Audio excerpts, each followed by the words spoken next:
ili kuwahimiza watu kujiandikisha zaidi katika mpango wa bima ya afya ya SHA nchini.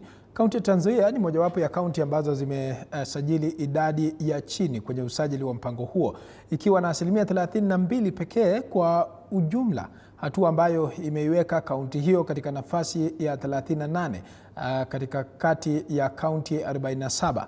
Akizungumza katika hafla ya kinamama katika eneo bunge la kwanza katika kaunti ya Trans Nzoia, waziri wa mazingira Deborah Barasa amewataka wenyeji kujiandikisha zaidi katika mpango huo kwa kuwa hili litawezesha kupata huduma bora za matibabu kwenye vituo vyote vya afya.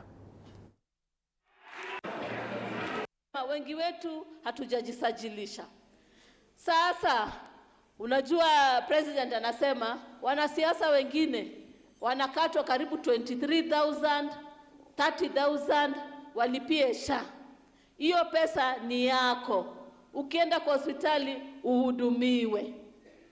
Ndio maana wakati mwingine unaona watu wanalalamika sana, kwa sababu wale wako na pesa mingi, wale matajiri wanakatwa mingi, ndio kila mtu aweze kupata huduma ya afya ambayo ni haki kwa Wanakenya wote.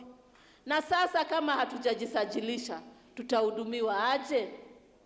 Na utaona hata hizi makaunti ambayo watu pengine wanapiga makelele, wamesajilisha watu wengi, ndiposa hiyo pesa irudi katika eneo yao na iweze kutengeneza mahospitali ambayo yako huko kwao.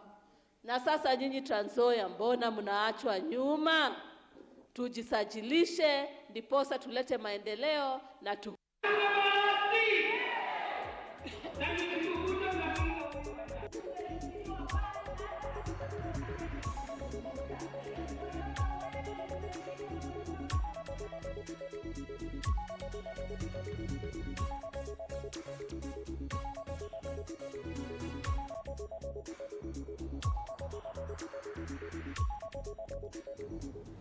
Na tukiachana na taarifa hiyo